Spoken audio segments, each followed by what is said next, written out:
Hello friends, welcome to crazy GK trick.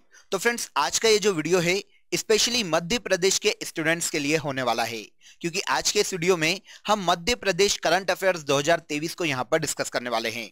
जनवरी और फरवरी के Madhya Pradesh current affairs के जितने भी इंपॉर्टेंट क्वेश्चन बन सकते हैं उन सभी को आज के इस वीडियो में हम डिटेल में डिस्कस करेंगे। वीडियो में एंड तक बने रहिएगा। पसंद आए तो लाइक और शेयर कर दीजिएगा और साथ ही साथ चैनल को भी सब्सक्राइब कर लीजिएगा। इसके अलावा देखिए, अगर आपने हमारा मध्य प्रदेश करंट अफेयर 2022 का जनवरी से लेकर दिसंबर तक का महा मैराथन वीडियो नहीं देखा है तो मैंने आपको डिस्क्रिप्शन में लिंक दे दी है, आप वो वीडियो भी जाकर देख लीजिए, जिससे 2022 के मध्य प्रदेश करंट अफेयर्स के जितने भी इंपॉर्टेंट क्वेश्चन हैं वो सभी आपके बिल्कुल इजीली कवर हो जाएंगे। चलिए शुरू करते हैं और मध्य प्रदेश में जनवरी और फरवरी 2023 के करंट अफेयर्स को हम यहां पर एक एक करके डिस्कस कर लेते हैं। सबसे पहला क्वेश्चन देखिए, मेरा मध्य प्रदेश व्यसन मुक्त मध्य प्रदेश अभियान किस विश्वविद्यालय द्वारा चलाया जा रहा है?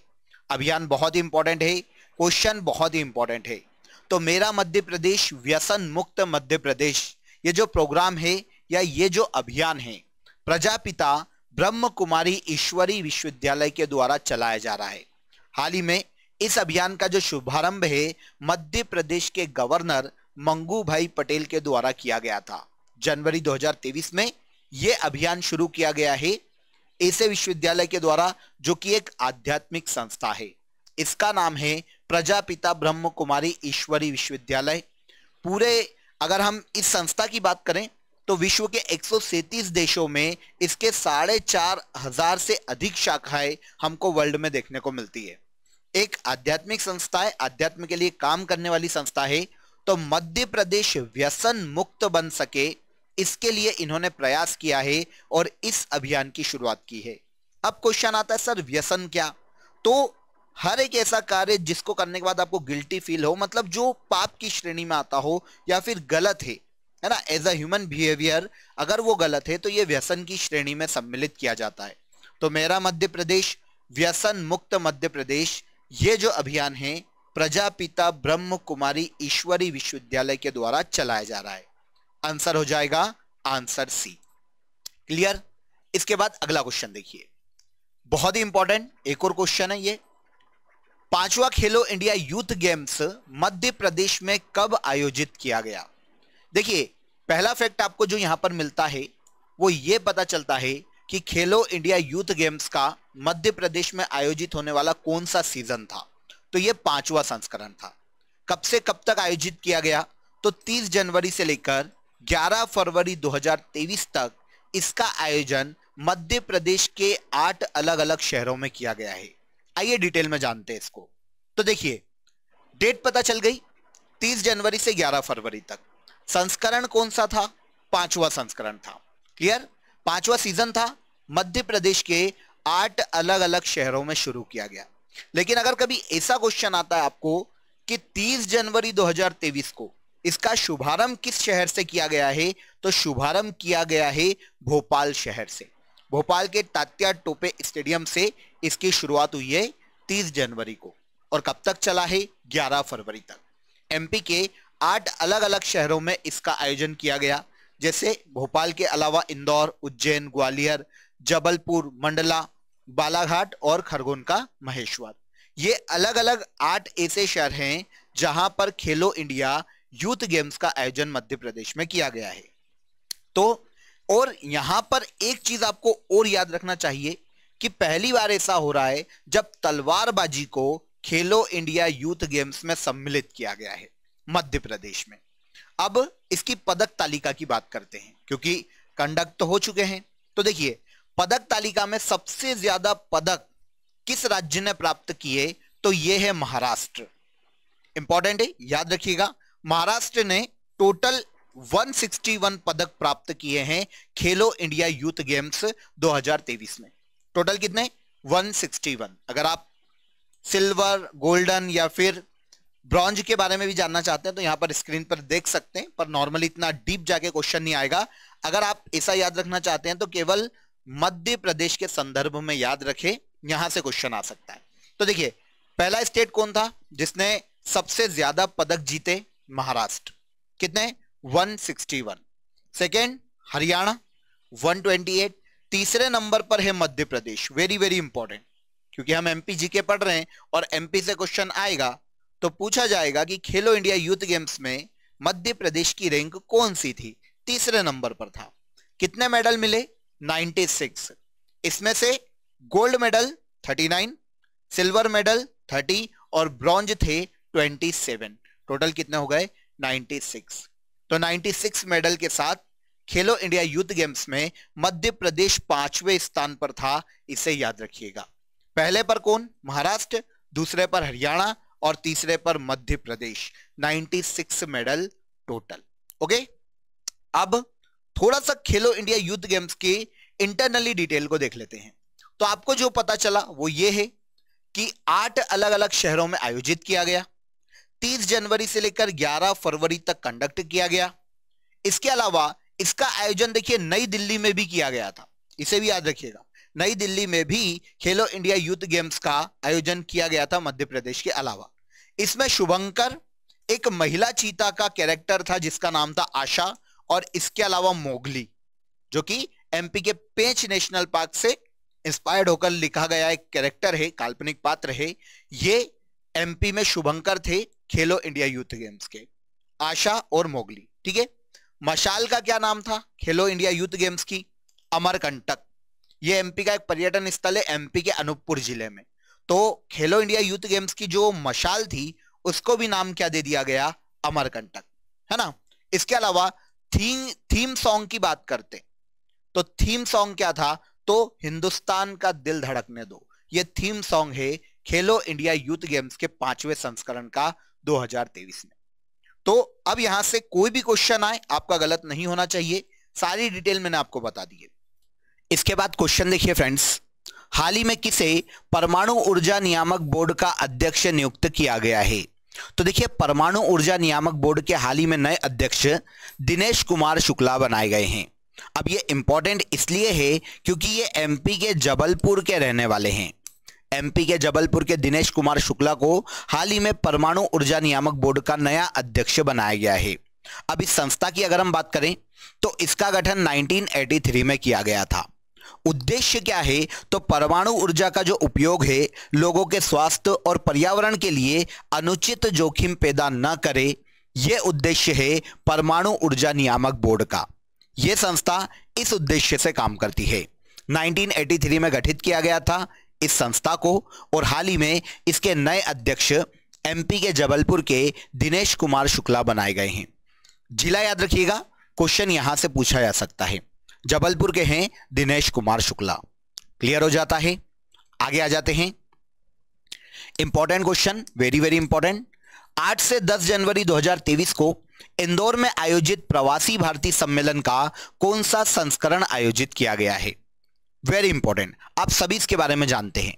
हाल ही में देखिए 8 से 10 जनवरी 2023 को इंदौर में प्रवासी भारतीय सम्मेलन आयोजित किया गया था, जो कि इस साल 17वां सम्मेलन था। आइए डिटेल जान लेते हैं। तो देखिए सबसे पहला तो प्लेस इंपॉर्टेंट हो जाता है। तो कहां आयोजित किया गया? एमपी के इंदौर में। कब से कब तक? 8 से 10 जनवरी 2023 तक। कौन सा सम्मेलन था? तो 17वां प्रवासी भारतीय सम्मेलन था। अब इसकी थीम की बात करते हैं तो प्रवासी अमृत काल में भारत की प्रगति के लिए विश्वसनीय भागीदार, यह थीम है 2023 के प्रवासी भारतीय सम्मेलन की। अब इसमें मुख्य अतिथि के रूप में गुयाना के राष्ट्रपति मोहम्मद इरफान अली को शामिल किया गया था। मतलब मोहम्मद इरफान अली जो कि गुयाना के राष्ट्रपति हैं, यह मुख्य अतिथि थे 17वें प्रवासी भारतीय शिखर सम्मेलन में। इंदौर में आयोजित किया गया था 8 से 10 जनवरी 2023 को। एक एक फैक्ट इंपॉर्टेंट है, इसीलिए यहां पर मैंने आपको सभी फैक्ट बता दिए हैं। कंफ्यूज मत होइएगा, एग्जाम में आपको डेफिनेटली यहां से एक क्वेश्चन पूछा जा सकता है। इसके बाद आइए, कॉमनवेल्थ फेंसिंग चैंपियनशिप में रजत पदक हासिल करने वाली प्रज्ञा सिंह मध्य प्रदेश के किस जिले से संबंधित है? प्रज्ञा सिंह, अगर हम इनकी बात करें तो ये एमपी के पन्ना जिले की रहने वाली है। हाल ही में लंदन में आयोजित कॉमनवेल्थ फेंसिंग चैंपियनशिप में इन्होंने सिल्वर मेडल अपने नाम किया है तलवारबाजी में। अब इन्होंने देखिए तलवारबाजी की ट्रेनिंग भोपाल के तात्या टोपे स्टेडियम में ली थी, टीटी नगर स्टेडियम के नाम से जाना जाता है। लेकिन रहने वाली कहां की है, ये इंपॉर्टेंट हो जाता है, तो एमपी के पन्ना की रहने वाली है। 18 साल की प्रज्ञा सिंह ने लंदन में हुए कॉमनवेल्थ फेंसिंग चैंपियनशिप में सिल्वर मेडल अपने नाम किया है। इसके पहले भी यह राष्ट्रीय स्तर की प्रतियोगिताओं में 11 पदक हासिल कर चुकी है। अब ये कौन सा जीती है, कॉमनवेल्थ फेंसिंग चैंपियनशिप में सिल्वर मेडल इन्होंने अपना नाम किया है। कौन है ये, Pragya Singh. Okay, I hope यहां तक समझ में आएगा। आगे बढ़ने से पहले एक अपडेट देता हूं। देखिए, क्रेजी जीके ट्रिक के रूट एप्लीकेशन पर आप सभी के लिए जीएस फाउंडेशन की लाइव बैचेस स्टार्ट हो गई है। अगर आप इंटरेस्टेड हैं तो बहुत ही नॉमिनल चार्जेस में आप जीएस फाउंडेशन की इस बैच को ज्वाइन कर सकते हैं, जहां पर देखिए इंडिया या स्टेट की किसी भी एग्जाम के लिए जीएस आपको बहुत ही बेसिक से पढ़ाया जाएगा। सारे सब्जेक्ट कवर किए जाएंगे। एग्जाम में कैसा भी क्वेश्चन आपको जीएस से आएगा, आप डेफिनेटली फाइट कर लोगे। इसके अलावा अगर आप इंडिविजुअली एमपीजीके को डिटेल में पढ़ना चाहते हैं, थ्योरी सेक्शन को पढ़ना चाहते हैं, तो आप रूट एप्लीकेशन पर जाकर मेरा कोर्स ज्वाइन कर सकते हैं। नया कोर्स स्टार्ट हो गया है, तो आप बिना देर किए रूट एप्लीकेशन को डाउनलोड कर लीजिए। एमपीजीके पढ़ने के लिए भी और अदर सब्जेक्ट भी अगर आप पढ़ना चाहते हैं तो आपको फैसिलिटी दी गई है। और काफी सारा फ्री स्टडी मटेरियल भी आपको क्रेजी जीके ट्रिक के रूट एप्लीकेशन पर ही मिल जाएगा। आप कोड भी यूज कर सकते हैं। अगर आप डिस्काउंट चाहते हैं तो आप PVCGT कोड को नोट कर लीजिएगा। PVCGT आप एक कोड यूज करिए, आपको काफी भारी डिस्काउंट मिल जाएगा किसी भी सब्जेक्ट पर, किसी भी कोर्स पर, तो आप यूज कर सकते हैं। आई होप अपडेट अच्छा लगा होगा। नेक्स्ट क्वेश्चन पर आते हैं। देखिए, देश की पहली सरकारी होम्योपैथिक फार्मेसी किस जिले में शुरू की जाएगी? तो देश की पहली सरकारी होम्योपैथिक फार्मेसी को शुरू किया जाना है मध्य प्रदेश के भोपाल में। मध्य प्रदेश की कैपिटल भोपाल में सरकारी होम्योपैथिक कॉलेज में देश की पहली सरकारी होम्योपैथिक फार्मेसी की शुरुआत की जाने वाली है। इंपॉर्टेंट है, कहां पर, एमपी के भोपाल में, मतलब आंसर डी। हाल ही में मध्य प्रदेश के 8 शहरों में खेलो इंडिया यूथ गेम्स 2022 के कौन से संस्करण का आयोजन किया गया? शुरुआत में ही डिस्कस किया था हमने इसको। तो खेलो India youth games 2022 Madhya Pradesh के 8 शहरों में आयोजित किया गया है। दिल्ली में भी आयोजित किया गया है साथ ही साथ, लेकिन एमपी के 8 शहरों में आयोजित किया गया है। कौन सा संस्करण था? तो इस साल ये इसका 5वां संस्करण था, है ना। तो 5वें संस्करण का आयोजन 30 जनवरी से 11 फरवरी तक एमपी के 8 शहरों में किया गया। शुरुआत कहां से हुई? तो 30 जनवरी को इसकी शुरुआत या शुभारंभ एमपी के भोपाल से हुआ था। पहले मैं आपको डिटेल में बता चुका हूं, इसलिए यहां पर हमने शॉर्ट में देख लिया। तो कौन सा संस्करण था? 5वां संस्करण, खेलो India youth games 2022। Okay. Miss India glam international किसे चुना गया है? तो मिस इंडिया ग्लैम इंटरनेशनल का जो खिताब है हाल ही में मध्य प्रदेश की हर्षिता बबेले को दिया गया है। ऐसे खिताब, पुरस्कार जो हैं, है ना, जो भी विनर रहते हैं उनको आप याद रखा करें, क्योंकि एग्जाम में क्वेश्चन हमने काफी बार देखे हैं। प्रीवियस जितनी भी एमपी की एग्जाम्स हुई है वहां पर अगर किसी ने कोई मेडल जीता है, पुरस्कार सम्मान जीते हैं, तो ऐसे क्वेश्चन हमने काफी बार एग्जाम में देखे। तो Harshita Babele miss India glam international चुनी गई है। अब क्वेश्चन आता है एमपी में कहां से बिलोंग करती है, क्योंकि जिला भी पूछा जाएगा। तो हर्षिता बबेले जबलपुर के पाटन गांव की रहने वाली है। तो किस जिले से बिलोंग करती है? एमपी के जबलपुर से। हाल ही में जयपुर में आयोजित मिस इंडिया ग्लैम इंटरनेशनल का खिताब हर्षिता बबेले ने अपने नाम कर लिया है। इसके पहले एक और अवार्ड एमपी का एक व्यक्ति जीत के लाया था, जिनका नाम था विनीत शर्मा। अक्टूबर 2022 में देश की सबसे बड़ी पुरुष प्रतियोगिता मिस्टर इंडिया का खिताब एमपी के विनीत शर्मा ने जीता था। इनको भी याद रखिए। वैसे मैंने आपको एमपी मैराथन जो पढ़ाई थी वहां पर सभी चीजें पढ़ाई थी, पर यहां पर हमारा एक बार रिवीजन भी हो जाएगा, इसलिए इनको देख लीजिए। विनीत शर्मा एमपी के पहले व्यक्ति हैं जो कि मिस्टर इंडिया चुने गए हैं। कहां के रहने वाले हैं? एमपी के अशोकनगर जिले के रहने वाले हैं विनीत शर्मा, जिन्हें हाल ही में मिस्टर इंडिया चुना गया है 2022 में। और इसके अलावा जिसकी हम करंटली बात कर रहे हैं, Harshita Babele miss India glam international चुनी गई है, एमपी के जबलपुर की रहने वाली है। दोनों ही व्यक्ति इंपॉर्टेंट है। आगे बढ़ते हैं। देश का सबसे बड़ा क्रूज किस शहर में बनाया जा रहा है? तो आप जानते हैं अभी गंगा नदी में भी एक क्रूज चल रहा है जो काफी सुर्खियों में भी रहा है। अब यहां पर पूछा गया है कि देश का सबसे बड़ा क्रूज किस शहर में बनाया जा रहा है? तो यह बनाया जा रहा है मध्य प्रदेश के भोपाल में। यह गंगा में जो क्रूज चल रहा है ना, उससे 5 गुना बड़ा होने वाला है। एमपी के भोपाल में बन रहा है। भोपाल की राजधानी मध्य प्रदेश की राजधानी भोपाल में सबसे बड़ा क्रूज बनाया जा रहा है। कहां बनाया जा रहा है? तो भोपाल के खानू गांव में इसका निर्माण हो रहा है ना। और इसको कहां उतारा जाएगा? तो भोपाल के ही बड़े तालाब में इसको आने वाले समय में उतारा जाने वाला है। इस क्रूज का वजन लगभग 155 टन तक होने वाला है। गंगा में चलाए जा रहे क्रूज से 5 गुना तक बड़ा होगा।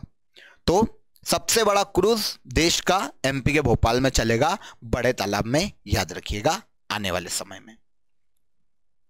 हरित बॉन्ड जारी करने वाला देश का पहला नगर निगम कौन बन गया है? हरित बॉन्ड जारी करके पैसे जुटाने के मामले में, तो हरित बॉन्ड जारी करने वाला देश का पहला नगर निगम पूछा है तो यह है फ्रेंड्स इंदौर नगर निगम। इंदौर आप जानते हैं 6 बार से स्वच्छता में नंबर 1 आया है ये देश में। तो इंदौर नगर निगम काफी पावरफुल हो गया है इंदौर में। तो अब इन्होंने क्या किया है? हरित बॉन्ड जारी किया है ताकि लोगों से पैसे जुटाए जा सके। इसके लिए इन्होंने नेशनल स्टॉक एक्सचेंज में भी इसको सूचीबद्ध करवाए जाने की योजना बनाई है। इंदौर नगर निगम हरित बॉन्ड जारी करने वाला देश का पहला शहरी निकाय या पहला नगर निगम बन गया है। इस बॉन्ड के जरिए ये 244 करोड़ रुपए तक जुटाने वाले हैं। इसीलिए इसको नेशनल स्टॉक एक्सचेंज में भी ये लिस्ट करने वाले हैं। क्यों जुटाए जाएंगे? तो देखिए, इंदौर के महापौर पुष्यमित्र भार्गव ने बताया है कि शहर को अधिक साफ सुथरा बनाने और संसाधनों की बचत के लिए पंपिंग स्टेशन पर सौर संयंत्र लगाए जाएंगे। अब इन सौर संयंत्र को लगाने के लिए लगभग 305 करोड़ का खर्चा आने वाला है। कहां से लाएंगे? तो 305 करोड़ में से 244 करोड़ रुपए हरित बॉन्ड के माध्यम से जुटाए जाने वाले। अब देखिए, एमपी की एग्जाम में पटवारी स्पेशली है ना, क्योंकि लाइनअप है वो। अब यहां पर एमपी की जितनी भी एग्जाम होती है एमपी के काफी डिटेल में जाके पूछा जाता है, डेप्थ में जाके पूछा जाता है। इसीलिए आपसे क्वेश्चन ये भी आ सकता है कि इंदौर के महापौर कौन है, क्योंकि आप जानते हैं इंदौर नगर निगम 6 बार से स्वच्छता में नंबर 1 आ रहा है, तो महापौर के बारे में भी क्वेश्चन आ सकता है। तो ये बने हैं पुष्यमित्र भार्गव, याद रखिएगा इंदौर के महापौर है। तो हरित बॉन्ड पर क्वेश्चन है तो हम इसी की बात कर लेते हैं। हरित बॉन्ड जारी करने वाला देश का पहला नगर निगम इंदौर नगर निगम है, याद रखिएगा स्पेशली। ओके, ठीक है। एशिया के पहले फ्लोटिंग फेस्टिवल का आयोजन कहां किया गया? तो एशिया के पहले फ्लोटिंग फेस्टिवल का जो आयोजन है मध्य प्रदेश के मंदसौर में गांधी सागर जो जलाशय है उस पर किया गया है। एमपी के मंदसौर में गांधी सागर जलाशय, वहां पर एशिया के पहले फ्लोटिंग फेस्टिवल का आयोजन किया गया है। तो किसने किया है? मध्य प्रदेश के पर्यटन और संस्कृति विभाग के द्वारा इसका आयोजन किया गया 1 से 5 फरवरी तक मंदसौर के गांधी सागर जलाशय में। काफी सारी वाटर एक्टिविटी का आयोजन किया गया, फ्लोटिंग फेस्टिवल मनाया गया एमपी के मंदसौर में। आंसर ए हो जाएगा। गांधी सागर डैम कभी पूछ लिया जाए एमपी के किस जिले में आता है, तो आप सभी जानते हैं कि गांधी सागर डैम एमपी के मंदसौर में है ना। एमपी का पहला जल विद्युत केंद्र भी गांधी सागर जल विद्युत केंद्र ही है, जो कि ऑलमोस्ट 1960 में स्थापित हुआ था एमपी के मंदसौर में, है ना। तो याद रखिए गांधी सागर जलाशय को। यहां पर एशिया का पहला फ्लोटिंग फेस्टिवल का आयोजन किया गया है। कब से कब तक किया गया यह भी इंपॉर्टेंट हो जाता है। तो 1 से 5 फरवरी तक किया गया। किसके द्वारा किया गया? एमपी गवर्नमेंट के पर्यटन और संस्कृति विभाग के द्वारा। तो सभी फैक्ट यहां पर मैंने आपको इंक्लूड कर दिए हैं, कलेक्ट कर लीजिएगा, नोट्स बना लीजिएगा। नोट्स भी बना लें लेक्चर देखते वक्त या उसके बाद, ताकि कोई भी क्वेश्चन अगर आपको एग्जाम में आए तो एग्जाम के पहले आप फटाफट रिवीजन करके चले जाएं और आपको क्वेश्चन जो करंट के एमपी से पूछे वो गलत ना हो। ओके, चलिए अगले क्वेश्चन पर आते हैं। अगला क्वेश्चन देखिए, हाल ही में मध्य प्रदेश वन्य जीव बोर्ड ने किस टाइगर रिजर्व को मंजूरी दी है? तो मध्य प्रदेश वन्य जीव बोर्ड ने हाल ही में दुर्गावती टाइगर रिजर्व को मंजूरी दी है। दुर्गावती टाइगर रिजर्व कहां है सर? यह क्वेश्चन भी आता है। तो देखिए, मध्य प्रदेश सरकार ने पन्ना टाइगर रिजर्व के बाघों को सुरक्षित रखने के लिए दुर्गावती टाइगर रिजर्व को बनाए जाने की मंजूरी दी है। अब यह टाइगर रिजर्व नरसिंहपुर, दमोह और सागर जिलों में फैला होगा। 3 जिले कलेक्ट है, यहां पर 3 जिलों में फैला होगा यह टाइगर रिजर्व, जो कि दुर्गावती टाइगर रिजर्व है। कौन से 3 जिले? नरसिंहपुर, दमोह और सागर। यहां पर क्वेश्चन ये भी आ सकता है कि किस नेशनल पार्क के बाघों को सुरक्षित रखने के लिए बनाया जा रहा है। तो पन्ना टाइगर रिजर्व या पन्ना नेशनल पार्क के बाघों को सुरक्षित करने के लिए आने वाले समय में दुर्गावती टाइगर रिजर्व बनाया जाना है। 3 जिलों में फैला होगा, नरसिंहपुर, दमोह और एमपी का सागर। टोटल अगर इसका क्षेत्र देखें तो 2339 वर्ग किलोमीटर में यह टाइगर रिजर्व फैला होगा, जिसका नाम है दुर्गावती टाइगर रिजर्व। ओके, आगे आते हैं। मध्य प्रदेश सरकार की लाडली बहना योजना, वेरी वेरी इंपॉर्टेंट योजनाएं तो रट के जाइएगा, स्पेशली क्वेश्चन डेफिनेटली आपको देखने को मिलेगा योजनाओं से। तो मध्य प्रदेश सरकार की लाडली बहना योजना के तहत हर वर्ग की गरीब महिलाओं को प्रति माह कितने रुपए की आर्थिक सहायता प्रदान की जाएगी? तो इसके पहले आप जानते हैं लाडली लक्ष्मी योजना भी चल रही है, लाडली लक्ष्मी, और अभी आई थी लाडली लक्ष्मी 2.0, है ना, 2022 में। तो इन योजनाओं को भी याद रखना। अब आइए कौन? लाडली बहना योजना। सीधी सी बात है, पहले कन्याओं के लिए लाई गई थी, अब ये सारी बहनों के लिए, है ना। जिस भी घर में कोई टैक्स पेयर नहीं है, जिस परिवार में टैक्स पेयर व्यक्ति नहीं है, तो या फिर बीपीएल कार्डधारी लोग हैं, तो उनके लिए लाडली बहना योजना लाई गई है एमपी गवर्नमेंट के द्वारा, जिसके तहत लाभान्वित महिलाओं को प्रति माह 1000 रुपए की आर्थिक सहायता दी जाने वाली है। कितने रुपए की? 1000 रुपए की। यहां पर याद रखिएगा ये प्रति माह है, हर महीने। अगर पूछे प्रति वर्ष कितने दी जाएगी तो फिर क्वेश्चन बदल जाता है। प्रति वर्ष 12,000 रुपए दिए जाने वाले हैं, क्योंकि अगर हर महीने 1000 रुपए देंगे तो हर साल कितने देंगे? पूरे साल में 12,000 रुपए दिए जाने वाले हैं। यह योजना है लाडली बहना योजना, एमपी गवर्नमेंट की योजना है जो हाल ही में लाई गई है। तो मध्य प्रदेश सरकार द्वारा गरीब महिलाओं के उत्थान के लिए हाल ही में इस योजना को शुरू किया गया है। 1 करोड़, मध्य प्रदेश की 1 करोड़ महिलाएं इस योजना के तहत लाभान्वित होने वाली है। कितनी महिलाएं? 1 करोड़ महिलाएं।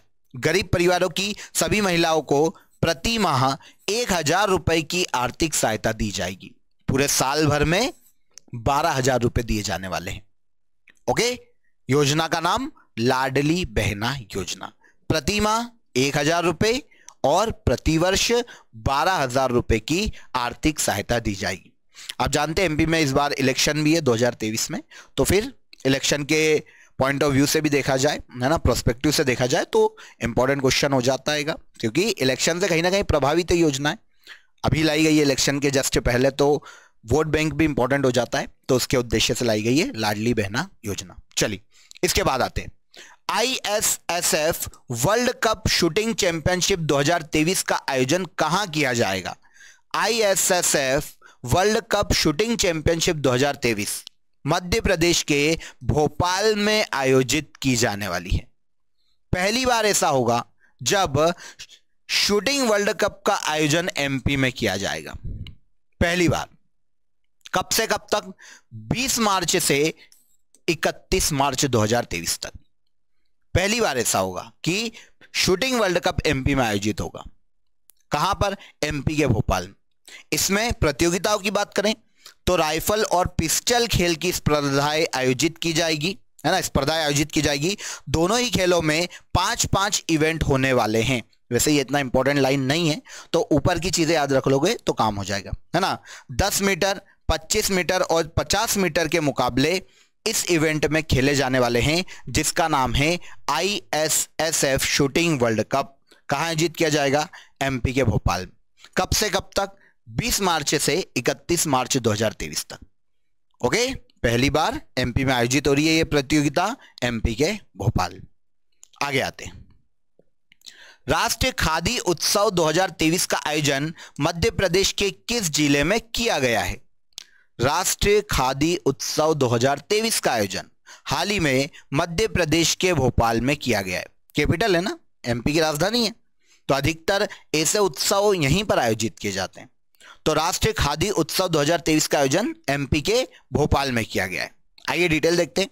खादी तथा ग्रामोद्योग के क्षेत्र में कार्यरत ग्रामीण अंचल के जो बुनकर और कारीगर लोग हैं उन्हें रोजगार उपलब्ध करवाने के उद्देश्य से भोपाल हाट परिसर जो कि अरेरा हिल्स भोपाल में स्थित है, यहां पर 13 से 23 जनवरी तक राष्ट्रीय खादी उत्सव आयोजित किया गया है।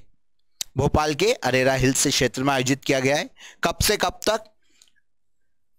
13 से 23 जनवरी तक राष्ट्रीय खादी उत्सव 2023 के नाम से जाना जाता है। जिला याद रख लो, हमारा काम हो जाएगा एमपी के भोपाल में आयोजित किया गया। ओके। इंदौर में प्रवासी भारतीय सम्मेलन का आयोजन कब किया गया? अभी हमने डिस्कस किया था थोड़ी देर पहले ही। तो आपको पता चलता है इंदौर में प्रवासी भारतीय सम्मेलन का जो आयोजन है वो 8 से 10 जनवरी 2023 को किया गया है ना। 8 से 10 जनवरी 2023 को 17वां सम्मेलन था, 17वां प्रवासी भारतीय सम्मेलन था और एमपी के इंदौर में आयोजित किया गया है। क्लियर? ओके। ह्यूमन एनाटॉमी किसकी लिखी पुस्तक है जिसका विमोचन हाल ही में मंगू भाई पटेल ने किया है? मंगू भाई पटेल एमपी के राज्यपाल है, गवर्नर है। इनके द्वारा हाल ही में एक पुस्तक का विमोचन किया गया जिसका नाम है ह्यूमन एनाटॉमी। यह पुस्तक ए.के. द्विवेदी की पुस्तक है, याद रखिएगा। किसकी है? ए.के. द्विवेदी की। अब ए.के. द्विवेदी कौन है?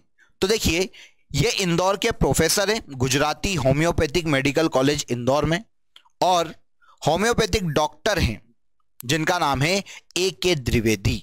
इनके द्वारा लिखी गई है ह्यूमन एनाटॉमी, जिसका हाल ही में विमोचन राज्यपाल मंगू भाई पटेल ने किया था।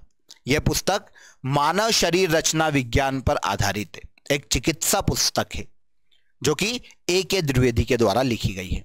ओके। मध्य प्रदेश का सबसे बड़ा हर्बल गार्डन कहां बनाया जा रहा है?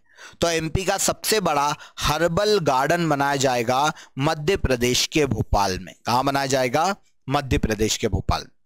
मतलब जितनी भी चिकित्सा के लिए उपयुक्त जितने भी पेड़ पौधे हैं उनको यहां पर बोया जाएगा। हर्बल गार्डन है जो आयुर्वेद चिकित्सा पद्धति को बढ़ावा देगा, इसके उद्देश्य से स्थापित किया गया है ना। तो मध्य प्रदेश में जड़ी बूटियों के उपयोग को बढ़ावा देने के लिए प्रदेश सरकार के द्वारा भोपाल की कलियासोत पहाड़ी पर हर्बल गार्डन बनाया जाने वाला है। ठीक है। इसमें शोध और मानव के इलाज के लिए 400 से अधिक औषधि पौधे लगाए जाने वाले हैं।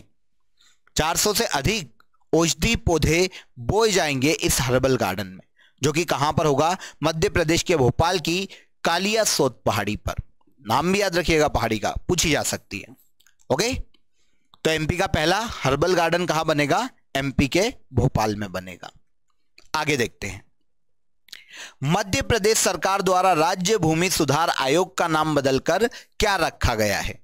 तो एमपी गवर्नमेंट ने हाल ही में राज्य भूमि सुधार आयोग का नाम बदल के कर दिया है राज्य भूमि अधिकरण बोर्ड। तो एक विभाग है जिसका नाम बदल दिया गया है। आंसर ए, राज्य भूमि सुधार आयोग का नाम बदलकर राज्य भूमि अधिकरण बोर्ड के नाम पर कर दिया गया है। प्रधानमंत्री स्वनिधि योजना में मध्य प्रदेश को कौन सा स्थान प्राप्त हुआ है? सेंट्रल गवर्नमेंट की योजना है, आपको नाम से ही समझ में आ जाएगा क्योंकि प्रधानमंत्री लगा हुआ है। तो प्रधानमंत्री स्वनिधि योजना जो कि रेहड़ी पटरी वाले जो विक्रेता हैं उनको ऋण, कार्यशील पूंजी प्रदान करने या ऋण प्रदान करने के लिए लाई गई है। तो ये प्रधानमंत्री स्वनिधि योजना में मध्य प्रदेश को देश में प्रथम स्थान प्राप्त हुआ है। इसे लागू करने में, सफलतापूर्वक लागू करने में मध्य प्रदेश को पहला स्थान प्राप्त हुआ है। योजना का नाम क्या है? प्रधानमंत्री स्वनिधि योजना। कहीं कहीं स्वनिधि से समृद्धि योजना के नाम से भी जाना जाता है। तो किसकी योजना है? केंद्रीय आवासन एवं शहरी कार्य मंत्रालय की योजना है। इसके पहले चरण में इन्होंने प्रदेश को 5,20,000 पथ विक्रेता जो रेहड़ी पटरी वाले हैं उन्हें ऋण देने का या लाभ देने का लक्ष्य दिया था कि मार्च 2023 तक आप राज्य में 5,20,000 विक्रेताओं को इस योजना का लाभ पहुंचाएं। यह लक्ष्य था, लेकिन मध्य प्रदेश ने 2.5 महीने पहले ही जनवरी में इस लक्ष्य को प्राप्त कर लिया। मध्य प्रदेश ने जनवरी तक 5,20,187 पथ विक्रेताओं को इसका लाभ दे दिया और 10,000 रुपए की ब्याज मुक्त कार्यशील पूंजी, ताकि वो अपने उद्योग को बढ़ा सके, उन विक्रेताओं को प्रदान कर दी। तो मध्य प्रदेश ने 2.5 महीने पहले ही लक्ष्य प्राप्त कर लिया।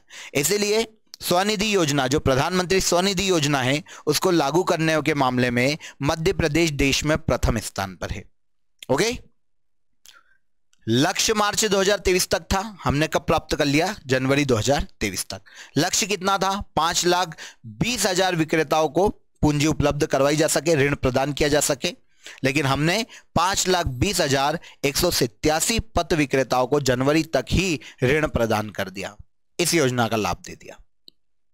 तो मध्य प्रदेश प्रथम स्थान पर है प्रधानमंत्री स्वनिधि योजना को लागू करने के मामले में। आगे आ जाते हैं। रमेश परमार एवं श्रीमती शांति परमार को कला के क्षेत्र में पद्मश्री से सम्मानित किया गया है, किस जिले से संबंधित है? तो पहले तो इंपॉर्टेंट यही हो जाता है कि इन दोनों को पद्मश्री मिला है हाल ही में जनवरी 2023 में। किस क्षेत्र में मिला है ये भी पता चल जाता है, कला के क्षेत्र में। एमपी के किस जिले से हैं? तो ये एमपी के झाबुआ से। कहां से हैं? झाबुआ से। आंसर 2023 में जनवरी में मध्य प्रदेश की 4 हस्तियों को पद्मश्री दिया गया है। कौन कौन सी है? पहले तो इंपॉर्टेंट ये हो जाता है कि 2023 में, जनवरी 2023 में एमपी की कितनी हस्तियों को पद्मश्री से सम्मानित किया गया? 4 व्यक्तियों को। सबसे पहले एमसी डावर, जो कि एमपी के जबलपुर के हैं, इन्हें चिकित्सा के क्षेत्र में पद्मश्री दिया गया है। जोधैया बाई बेगा मध्य प्रदेश के उमरिया से हैं, कला के क्षेत्र में पद्मश्री दिया गया है। और रमेश व शांति परमार एमपी के झाबुआ से है, इन्हें कला के क्षेत्र में पद्मश्री दिया गया है। एमसी डावर, जोधैया बाई बेगा, रमेश व शांति परमार। एक को चिकित्सा के क्षेत्र में और बाकी 3 को कला के क्षेत्र में यह पुरस्कार दिया गया है। तो 2023 में जनवरी में एमपी की 4 हस्तियों को या एमपी के 4 व्यक्तियों को पद्मश्री पुरस्कार से सम्मानित किया गया है। इजी हो जाता है। आगे आ जाते हैं। 30 जनवरी 2023 को खेलो इंडिया यूथ गेम्स का शुभारंभ कहां किया गया?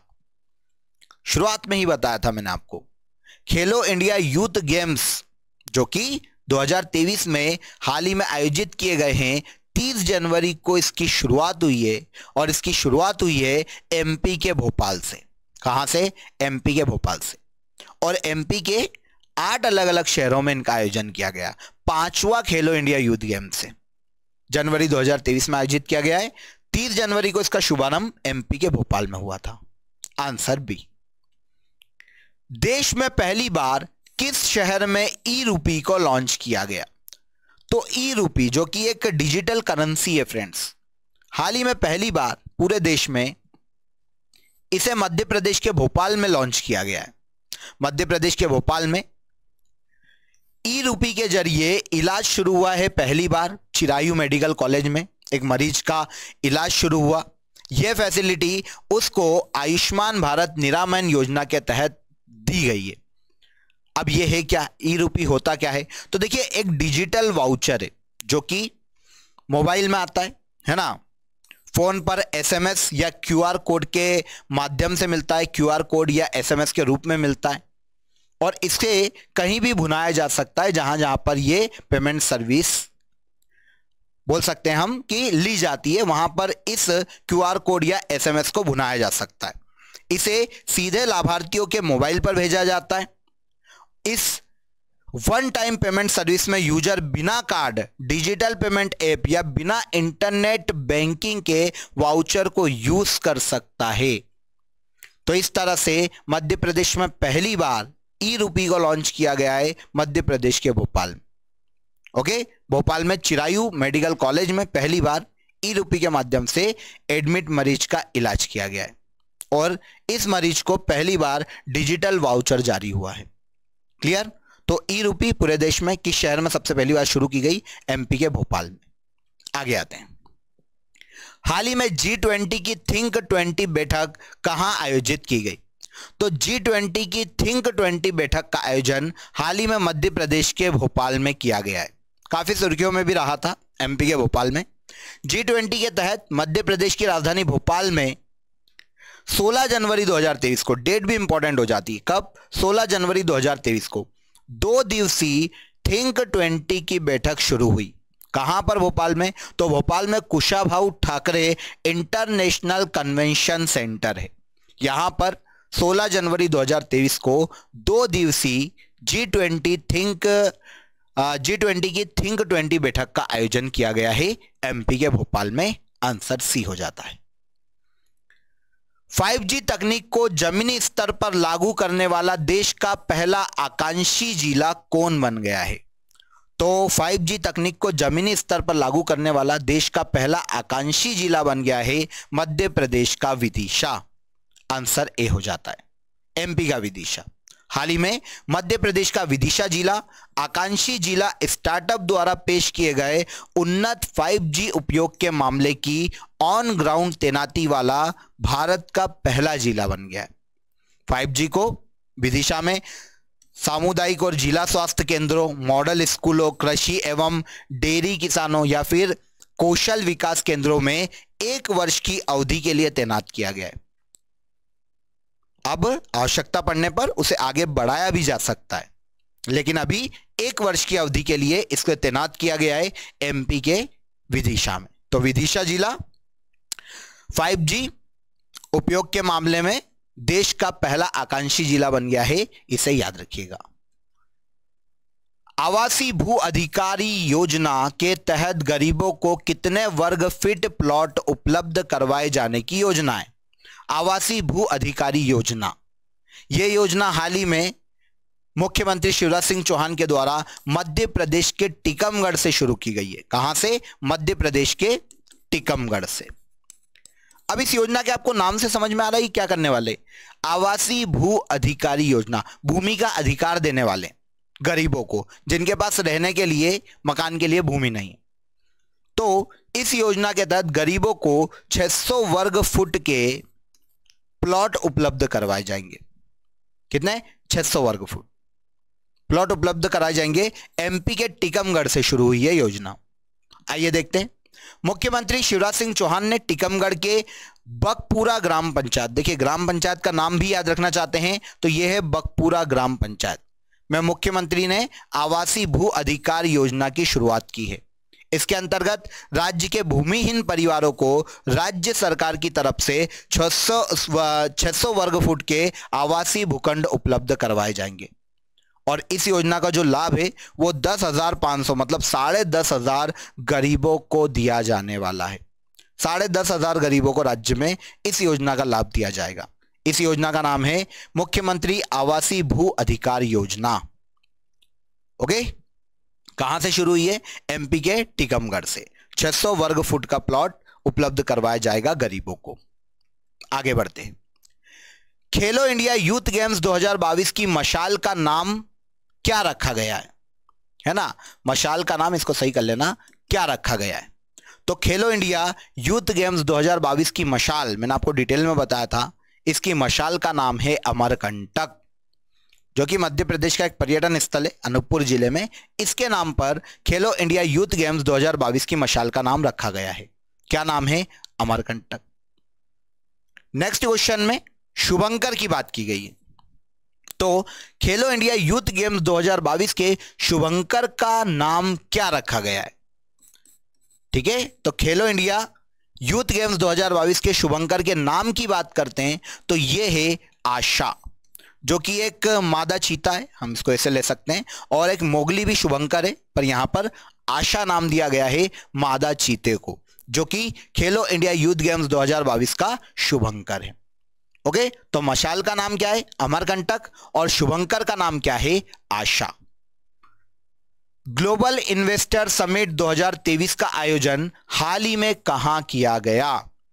मध्य प्रदेश में ग्लोबल इन्वेस्टर समिट्स का आयोजन 2023 में मध्य प्रदेश के इंदौर में किया गया। इंदौर में आयोजित की गई है global investor summit. PM Modi ने मध्य प्रदेश में ग्लोबल इन्वेस्टर समिट का शुभारंभ किया। 2 दिवसीय ग्लोबल इन्वेस्टर समिट का आयोजन मध्य प्रदेश के इंदौर में ब्रिलियंट कन्वेंशन सेंटर में किया गया है। पीएम मोदी ने वर्चुअली कार्यक्रम को संबोधित किया था। कब से कब तक हुआ है? तो 11-12 जनवरी को हुआ है, 2 दिवसीय था। मतलब जो प्रवासी भारतीय सम्मेलन हुआ है 10 को वो खत्म हुआ और 11 से उसी बिल्डिंग में बिलियन कन्वेंशन सेंटर में इंदौर में शुरू हो गया ग्लोबल इन्वेस्टर समिट 11 और 12 जनवरी को। इस समिट में 84 देशों के 447 अंतर्राष्ट्रीय प्रतिनिधि शामिल हुए और इसके अलावा इसमें सभी G20 के प्रतिनिधि और 5000 से ज्यादा उद्योगपतियों ने भाग लिया था। ग्लोबल इन्वेस्टर समिट 2023 में 11-12 जनवरी को मध्य प्रदेश के इंदौर में आयोजित की गई है। आगे बढ़ते हैं। मध्य प्रदेश के किस जिले में इको टूरिज्म पार्क बनाए जाने की घोषणा की गई है? तो एमपी में इको टूरिज्म पार्क बनाए जाने की घोषणा की गई है सतना के नागोद में, है ना। जो टूरिस्ट है वो प्रकृति के करीब आए, प्रकृति का आनंद ले सके, तो ऐसा एक क्षेत्र विकसित किया जाएगा टूरिस्टों के लिए। इसे कहा जाएगा इको टूरिज्म पार्क, है ना। क्योंकि आजकल जितने भी टूरिस्ट है वो प्रकृति से रिलेटेड जो सौंदर्य उसको देखना पसंद करते हैं, प्रकृति से रिलेटेड जो जगह हैं, है ना, जो कि बहुत आप बोल सकते हैं सुंदर सुंदर सी दिखती है, वहां पर घूमना पसंद करते हैं। इसीलिए eco tourism park Madhya Pradesh में बनाया जा रहा है सतना के नागोद में। कहां बनाया जा रहा है? सतना के नागोद में। तो प्रदेश के सतना जिले के नागोद में वन विभाग की भूमि पर अमरन नदी के तट पर, यह भी एक इंपॉर्टेंट फैक्ट हो जाता है आपके लिए। नदी का नाम क्या है? अमरन नदी। अमरन नदी के तट पर मध्य प्रदेश का पहला इको टूरिज्म पार्क बनाया जाएगा। कहां बनाया जाएगा? सतना के नागोद में। इसके बाद अगला क्वेश्चन देखिए, जनवरी 2023 में माउंट एकांकागुआ को फतह करने वाली पर्वतारोही ज्योति रात्रे किस जिले से संबंधित है? तो देखिए पहले माउंट एकांकागुआ की बात करते हैं। यह दक्षिण अमेरिका महाद्वीप की सबसे ऊंची चोटी है जो कि अर्जेंटीना में स्थित है। हाल ही में जनवरी 2023 में इस चोटी को फतह करने वाली विश्व की सबसे उम्रदराज पर्वतारोही बन गई है ज्योति रात्रे, जो कि मध्य प्रदेश के हरदा जिले की रहने वाली है। तो आंसर हो जाएगा आंसर ए। और डिटेल जान लेते हैं। तो देखिए हरदा जिले के गांव कुकरावाड़ की रहने वाली है पर्वतारोही ज्योति रात्रे। 53 साल की उम्र में अर्जेंटीना की सबसे ऊंची चोटी, या फिर यूं कहें कि दक्षिण अमेरिका महाद्वीप की सबसे ऊंची चोटी माउंट एकांकागुआ पर 3 जनवरी 2023 को इन्होंने तिरंगा फहरा दिया है। इस तरह से ज्योति रात्रे इस पर्वत चोटी पर विजय हासिल करने वाली सर्वाधिक उम्र की पर्वतारोही बन गई है। अब माउंट एकांकागुआ 6962 मीटर ऊंची है, जो कि दक्षिण अमेरिका महाद्वीप की सबसे ऊंची चोटी है। तो इस तरह से एशिया के बाहर स्थित यह सबसे ऊंची चोटी मानी जाती है विश्व की। क्योंकि अगर एशिया की बात कर लेते हैं तो फिर माउंट एवरेस्ट सबसे ऊंची चोटी हो जाती। इजी है, याद रखिएगा। तो ज्योति रात्रे को याद रखिएगा, कहां से है? एमपी के हरदा जिले की रहने वाली है, जिन्होंने माउंट एकांकागुआ को फतह किया है हाल ही में जनवरी 2023 में। आगे देखिए, कोकिलाबेन धीरूभाई अंबानी हॉस्पिटल जनवरी 2023 में किस जिले में स्थापित किया गया? तो हाल ही में देखिए 17 जनवरी 2023 को मध्य प्रदेश के इंदौर में कोकिलाबेन धीरूभाई अंबानी हॉस्पिटल का शुभारंभ किया गया है। इसका शुभारंभ किया गया था फिल्म अभिनेता अमिताभ बच्चन के द्वारा। कहां पर? मध्य प्रदेश के इंदौर में 17 जनवरी 2023 को। आंसर हो जाएगा आंसर ए। आगे आ जाते हैं। मध्य प्रदेश की पहली वंदे भारत एक्सप्रेस किन 2 शहरों के मध्य में प्रस्तावित है? तो मध्य प्रदेश की पहली वंदे भारत एक्सप्रेस ट्रेन जो है वो इंदौर और जबलपुर के मध्य में प्रस्तावित है। कहां पर? इंदौर और जबलपुर के मध्य में। याद रखिएगा, इंपॉर्टेंट है। एमपी की पहली वंदे भारत है, तो प्रदेश में पहली वंदे भारत एक्सप्रेस इंदौर से जबलपुर के बीच में चलने वाली है बहुत ही जल्द। वैसे तो ये फरवरी अंत तक चलने वाली थी, पर अब ये थोड़ी सी आगे बढ़ गई है, पर चलेगी इन 2 शहरों के मध्य में, इंदौर और जबलपुर के मध्य में। आधुनिक सुविधाओं वाली यह ट्रेन भोपाल के रास्ते होकर गुजरने वाली है। मतलब एक तीसरा बड़ा शहर जो कि इस ट्रेन से जुड़ेगा इंदौर जबलपुर के बाद, वो होगा भोपाल। भोपाल से होकर यह ट्रेन गुजरने वाली है। अगर हम भारत की पहली वंदे भारत की बात करते तो भारत की पहली वंदे भारत ट्रेन फरवरी 2019 में वाराणसी से नई दिल्ली तक चली थी। दिल्ली और वाराणसी के बीच में चली थी भारत की पहली वंदे भारत ट्रेन, जो कि फरवरी 2019 में चलाई गई थी। अब मध्य प्रदेश की बात की गई है तो ये किन दो शहरों के मध्य में चलाई जाएगी? तो इंदौर और जबलपुर के मध्य में चलाई जाने वाली है। आंसर हो जाएगा आंसर ए। क्लियर? तो I hope Madhya Pradesh current affairs 2023 के जनवरी फरवरी के जितने भी करंट अफेयर्स मैंने आपको यहां पर बताए हैं वो आपको इजीली समझ में आ गए होंगे। हर क्वेश्चन यहां पर इंपॉर्टेंट था, हर एमसीक्यू यहां पर इंपॉर्टेंट था। इसीलिए आई होप आपने ध्यान से एंड तक सुना होगा, नोट्स बना लिए होंगे ताकि एग्जाम के पहले आप इजीली रिवाइज करके एग्जाम देने जा सके। अगर सेशन अच्छा लगा हो तो वीडियो को लाइक और शेयर कर दीजिएगा, साथ ही साथ चैनल को भी सब्सक्राइब कर लीजिएगा। फिर मुलाकात होगी आपसे नेक्स्ट वीडियो में, तब तक आप हमारे साथ बने रहिए। जय हिंद, जय भारत।